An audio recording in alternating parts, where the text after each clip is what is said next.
Subscribe कीजिए इस channel को और पास वाले बेल आइकॉन को दबा दीजिए जिससे आप फिजिक्स और साइंस के सारे वीडियो देख सके।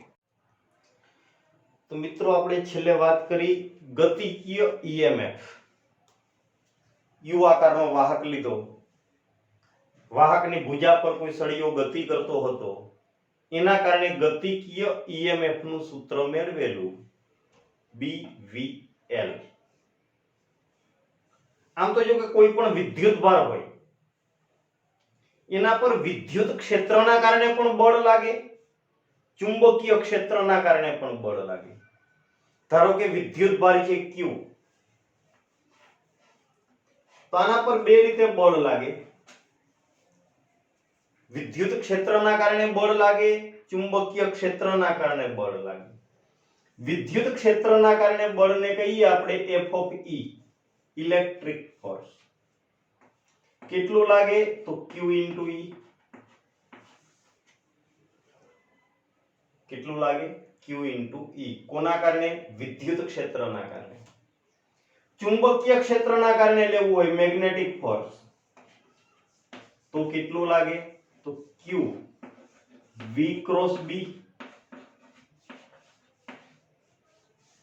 B એટલે ચુંબકીય ક્ષેત્ર, V એટલે જે વાહક સળિયો હોય એ ગતિ કરતો હોય, ચુંબકીય ક્ષેત્રને લંબ ગતિ કરતો હોય ત્યારે મેગ્નેટિક ફોર્સ આટલું લાગે। આ બે બળનો સરવાળો જેને કહેવાય લોરેન્જ બળ, આ બેના સરવાળાને શું કહેવાય? લોરેન્જ બળ।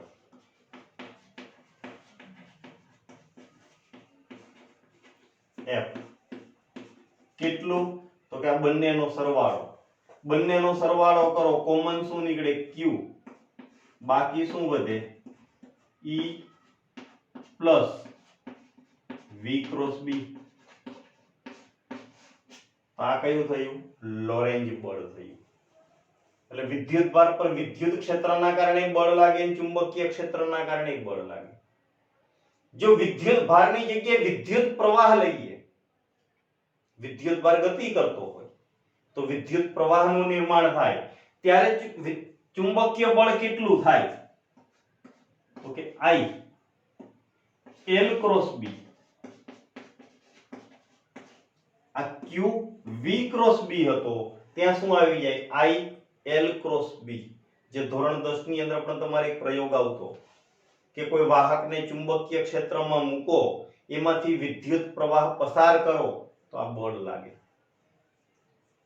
તો અત્યારે આપણે એટલું યાદ રાખવાનું છે કે વિદ્યુત ભાર પર વિદ્યુત ક્ષેત્રના કારણે બળ કેટલું લાગે? QE, અને ચુંબકીય ક્ષેત્રના કારણે Q V ક્રોસ B।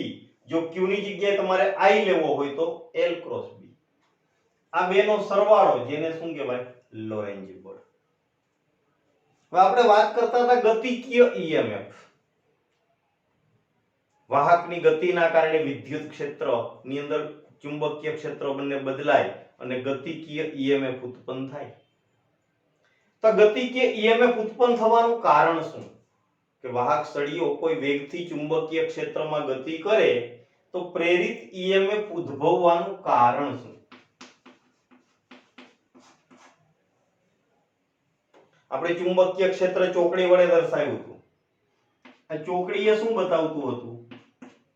ચુંબકીય ક્ષેત્ર પુસ્તકના પાનને લંબ રૂપે છે અને અંદર જતી દિશામાં છે। ચોકડીની જગ્યાએ ટપકા કરીએ તો પુસ્તકના પાનને લંબ રૂપે પણ બહાર આવતી દિશામાં કહેવાય। આ નિયમિત ચુંબકીય ક્ષેત્ર છે અને અંદર જતી દિશામાં છે। આમાં કોઈ એક વાહક લઈએ PQ,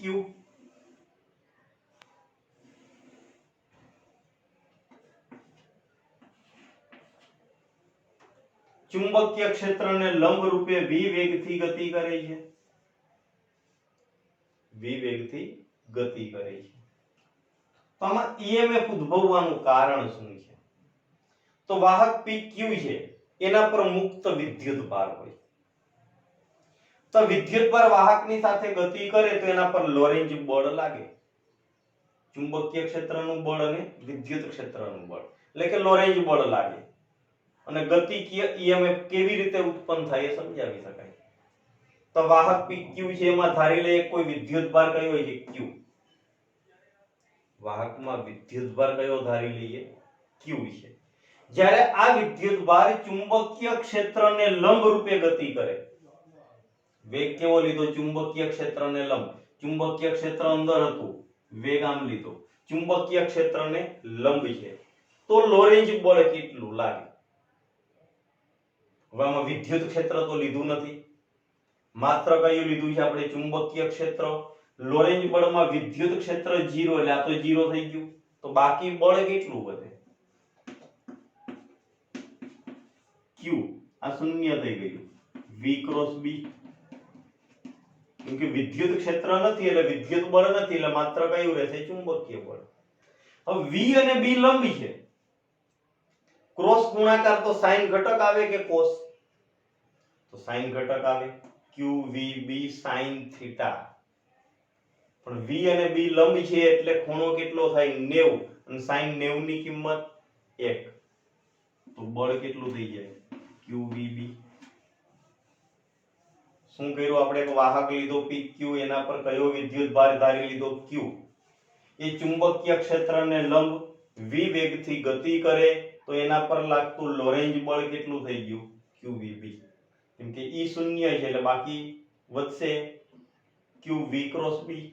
આ બંને લંબ છે તો sin 90 ની કિંમત 1 થાય, તો બળનું મૂલ્ય કેટલું થઈ ગયું? QVB. તો આટલું લોરેન્જ બળ લાગે, જે કઈ દિશામાં લાગે? તો P થી Q તરફ. ખરેખર તો કોઈ પણ વાહક છે એમાં વિદ્યુતભાર બે પ્રકારના હોય, ધન અને ઋણ. ધન એટલે પ્રોટોન અને ઋણ એટલે ઇલેક્ટ્રોન. હવે ગતિ કરવા માટે મુક્ત કોણ હોય? પ્રોટોન કે ઇલેક્ટ્રોન? તો ગતિ હંમેશા કોની થાય? ઇલેક્ટ્રોનની. તો ઇલેક્ટ્રોન P થી Q પાસે આવે એટલે ઋણ વીજભાર જમા થાય. અહીંયા ઋણ આવે તો અહીંયા કયો બની જાય? ધન બની જાય. એનો કે સળિયાનો એક છેડો ધન બને, એક છેડો ઋણ બને. એનો કે સૂક્ષ્મ બેટરી બની ગઈ. કોઈ એમ કે મેં આમ ગતિ કરાવ્યો હોત તો ઉલટું થઈ જાય. જમણી જગ્યાએ ડાબી બાજુ લઈ જાવ તો વિદ્યુતભાર ઉલટાઈ જાય. ચુંબકીય ક્ષેત્ર ચોકડી કરી હતી ને ટપકા કર્યા હોત તો નીચે ધન આવત ને ઉપર ઋણ આવત. ડાબાઈમાંથી કોઈ એક ઉલટા હોય એટલે ધન ઋણ બદલાઈ જાય. આવું ટૂંકા પ્રશ્નોમાં વાપરી શકાય. તો આપણે કીધું વિદ્યુતભાર Q હતો, ચુંબકીય ક્ષેત્રને લંબ રૂપે સળિયો ગતિ કરતો હતો, તો લોરેન્જ બળ આટલું થયું, જેની દિશા કઈ તરફ હશે? Q તરફ. તો આ વિદ્યુતભારને P થી Q સુધી પહોંચવા માટે કેટલું કાર્ય કરવું પડે? તો કાર્ય એટલે બળ ગુણ્યા સ્થાનાંતર.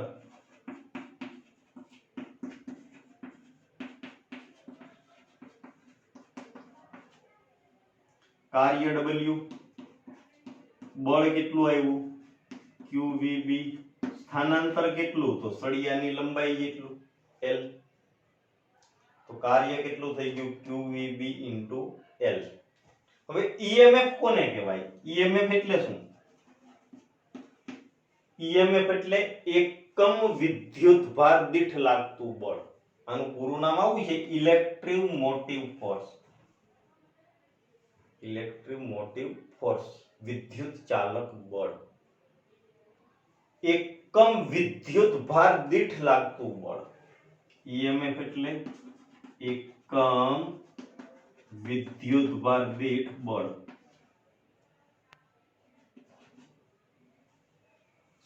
એકમ વિદ્યુતભાર દીઠ કાર્ય.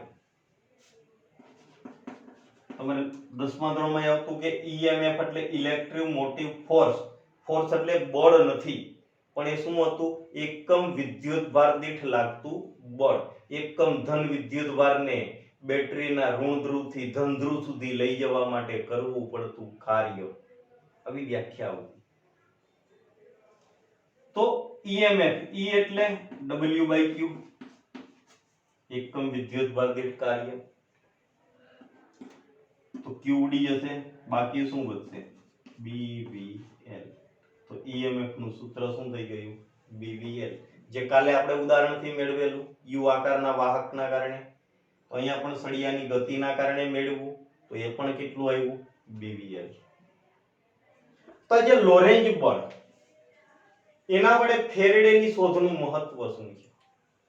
ફેરેડે જેને વિદ્યુત ચુંબકના પ્રયોગો કર્યા બધા, માઇકલ ફેરેડે, કે જ્યારે વાહક સ્થિર હોય એનો અર્થ કે એનો વેગ શૂન્ય છે. વાહક સ્થિર હોય અને ચુંબકીય ક્ષેત્ર બદલાતું હોય. અહીંયા આપણે શું કર્યું? ચુંબકીય ક્ષેત્ર સ્થિર લીધું, વાહક ગતિ કરે છે.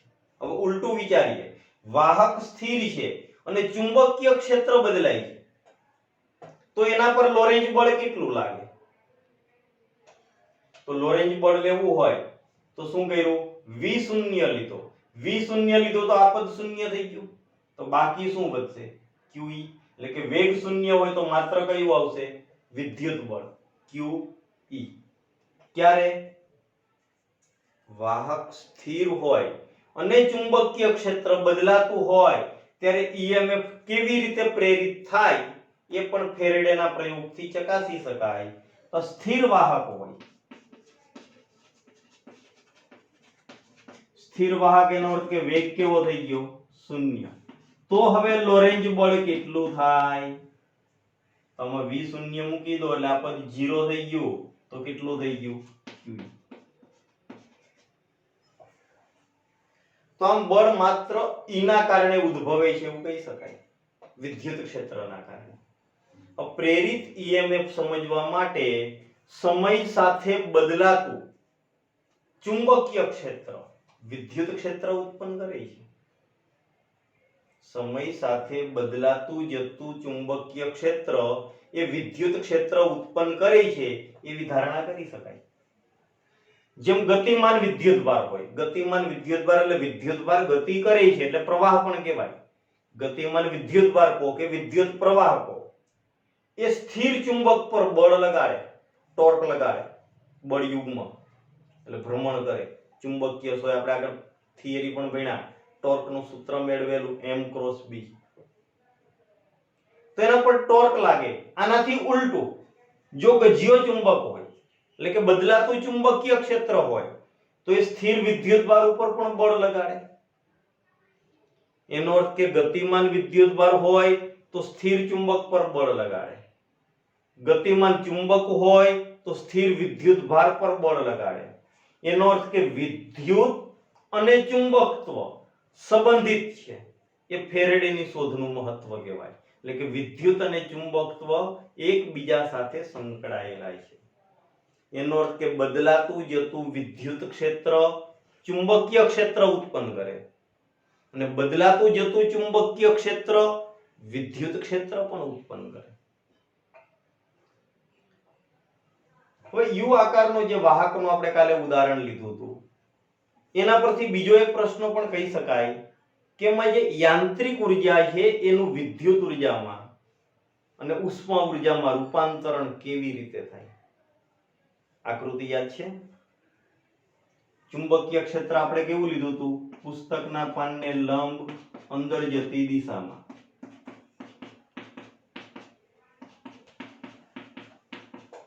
આમાં શું કર્યું તો આપણે યુ આકારનો એક વાહક લીધો હતો, એમાં એક સળિયો ગતિ કરતો હતો. કયો? p q. આને નામ આપ્યા હતા આપણે r s. સળિયો આમ v વેગથી ગતિ કરતો હતો. આ માપ આપણે x લીધું હતું, આ માપ કયું લીધું હતું? l લીધું. હવે ધારી લઈએ કે આ pq જે વાહક છે એનો અવરોધ છે r. pq નો અવરોધ કયો ધારી લીધો? r.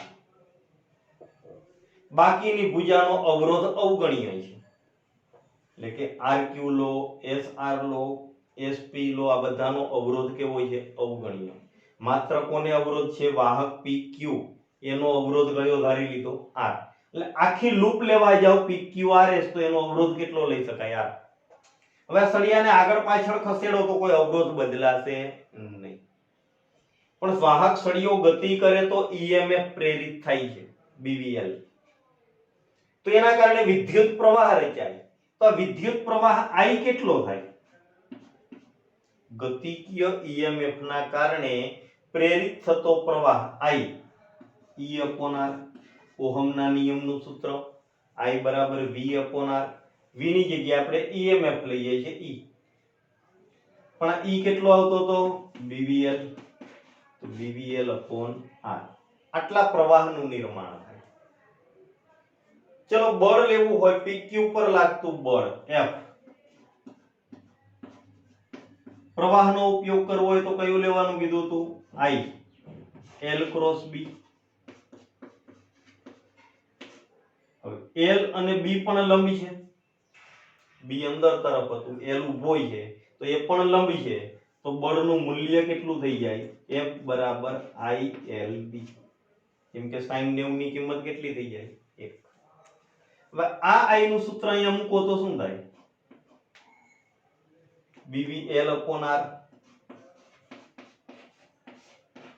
હજી કોણ આવશે LB, એટલે આ બેનો સ્ક્વેર થઈ જશે LB. શું કર્યું આ I ની કિંમત અહીંયા મૂકી દીધી, તો આટલું બળ થયું.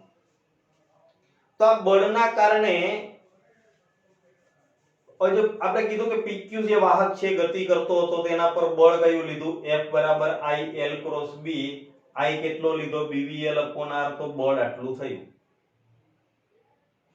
હવે PQ ને અચળ v વેગથી ગતિ કરાવવો હોય તો પાવર કેટલો થાય યાંત્રિક પાવર